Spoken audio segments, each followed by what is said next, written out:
Welcome to Subramani. In my series of videos which I am making for the younger people, let's talk of the most important thing. It's easy for me to say where to invest, but where to invest doesn't really matter. If assuming you've started living on 30,000 rupees a month, let us say your starting salary, it is 30,000. And you're not living with your parents. If you're living with your parents, life is easier. You don't have to pay for food, you don't have to pay for rent, you don't have to, literally everything that you earn and everything that you get in your paycheck is yours. Unless of course your parents are smart enough and insist that you pay the electricity bill or you pay the telephone bill or you start contributing to the house. So depending on what you are doing, but assuming for a minute that you're not staying with your parents are in a smaller town, you have shifted to a bigger city like say Pune or someplace and or Navi Mumbai, and you are getting 30,000 rupees monthly salary, which means your CTC is about 3,60,000. Now when you get your salary in hand or you get your paycheck or the money is credited to your bank, you will realize that it is your out of your CTC of 3,60,000. You're not getting a check of 30,000 rupees, you're getting a check which is much lesser. Maybe it is 27,000 rupees or 24,000 rupees, and you're shocked and said, oh, I thought it is 3,60,000 divided by 12. Well, it is not 3,60,000 divided by 12 because for tax purposes they may have broken up and said 800 rupees per month we will give you as conveyance, another 3,000 rupees per month we will give you as HRA and things like that. So all that breakup would happen. And remember, like they say, Narendra Modi has to be paid first. So the government of India will come and take its own share of tax. Even at 3,60,000, there could be some tax element, though 2.5 lakhs is taxable. Beyond that, it is taxable. First 2.5 lakhs is not taxable. So unfortunately, what will happen is, yes, there will be some tax deductions and all. You will have some PF and all that. So after the PF is deducted, after tax is deducted, after profession tax is deducted, after all the deductions and all that, you will not get anywhere near 30,000. You will get something like 22,000 or 23,000 at best. Now, assuming that you are living with friends in a chamari, which is 20,000 rupees, and 4 of you are sharing, not a great position, but it still means that your housing cost is only 5,000 rupees, plus electricity, etc., other utilities. Maybe you kept a servant, so servant salary has to be paid. That is another 3,000 rupees, so 8,000 rupees. 23,000 rupees or let's say 24,000 rupees take home pay, 8,000 rupees gone on rent and utilities, right? So that leaves you with 16,000 rupees. And out of 16,000 rupees you have to pay for food. Now if 4 of you can't cook and 4 of you hire a cook to cook, then there will be there will be a cost. But the cost of not hiring a cook means eating out, and eating out, I was just calculating, even if it is costing you 150 rupees per meal, that is or rather 300 rupees per day. I'm not getting into how many meals a day, but only 300 rupees per day. That is another 9,000 rupees gone. So we were left with 24 minus 8, 16, 16 minus 9, 7,000.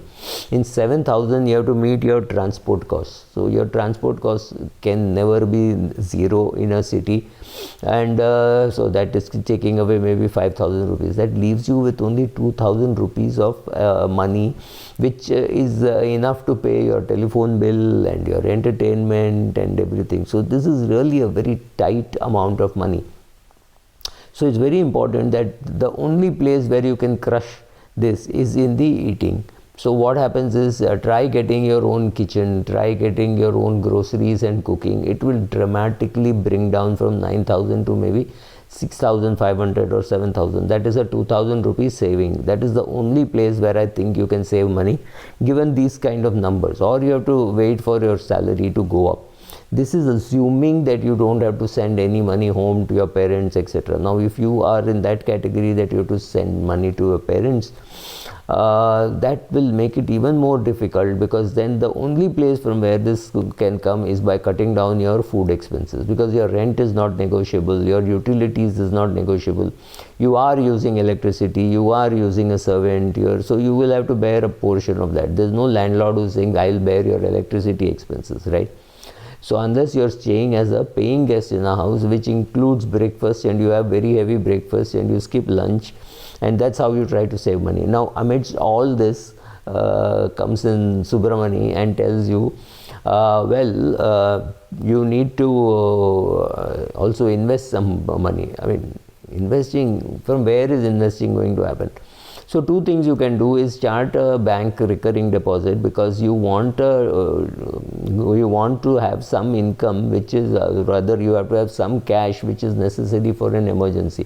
So a 2000 rupee recurring deposit. Why am I saying recurring deposit? It is very bad and very inefficient from a tax point of view, but it will give you liquidity in case of an emergency. Let us assume for a minute that you don't have parents from where you can get the money, right?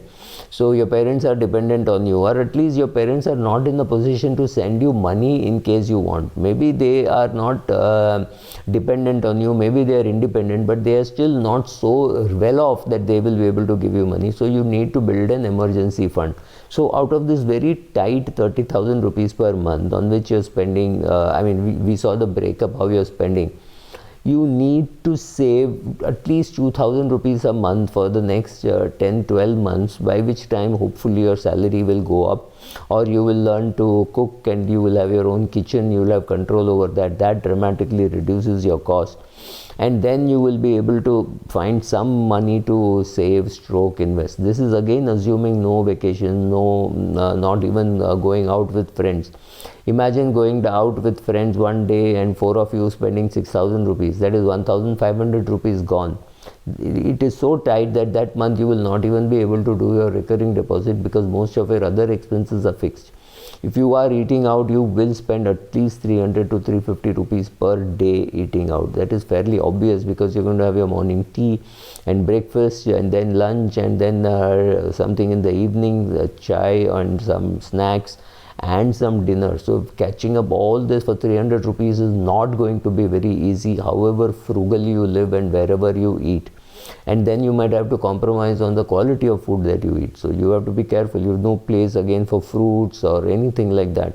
It's a very tight thing, but you still have to have a budget. You have to have some savings, some investments, some kind of a cash build up, so that for an emergency fund at least you create. And that can happen by investing at least 10% of your income, right? So see how difficult it is even at 30,000 rupees salary to save 10% of your income. Only thing you have to remember is, as time goes by, as your income increases, you have to try to live within exactly this. Like suppose you get a 10% increase in salary and your salary goes up from 30,000 to 33,000. Obviously your cash flow won't go up by 3,000, but it will still go up by 2,500 or 2,000. That whole money should get into some kind of an investment, which can be an index fund. It could be ultra short bond fund somewhere, because you are saying, okay, let me build up some more liquidity, because in case I have an emergency, let me create an emergency fund. I've already created 24,000, but maybe I need 48,000. So some more money will go into ultra short bond fund, and that is the time when you start investing in some ELSS or something like that to save tax. ELSS you can go up to 12,500 per month. So I'm not talking of what will you do beyond that. But suppose there is somebody who's earning 50,000-60,000 per month take home pay. Obviously that person can also live on similar salary on similar expenses like rent and utilities and food, etc. That person will be able to invest about 10,000-12,000 rupees per month very easily. That person should go for an ELSS, save on some tax, because when he is earning 60,000 rupees, he will obviously be paying more tax. So he or she should go and start an ELSS. Put money away for the rainy day, literally, because after 4 or 5 years when that money is available, you can use it as an emergency fund. But yes, go and start for yourself at 12,500 per month, or to the extent, suppose 3,000 rupees per month is your PF, then that is already coming under 80C, so 9,500. So at least 9,000 rupee SIP in an ELSS fund is where you start your life with. By doing that, what you are doing is you are saving some tax, and that gives more cash flow to you, which you use in your day-to-day expenses. But I have found that when you are at this level of earning 30,000-40,000, maybe 50,000, the most important thing you can do is take control of the kitchen, because eating out versus eating at home, there's a dramatic change in and don't be very ashamed if somebody is willing to give you subsidized housing. Could be a relative, could be a parents, anybody. Just take it. That's the only way you will start investing, and investing well early. Thank you.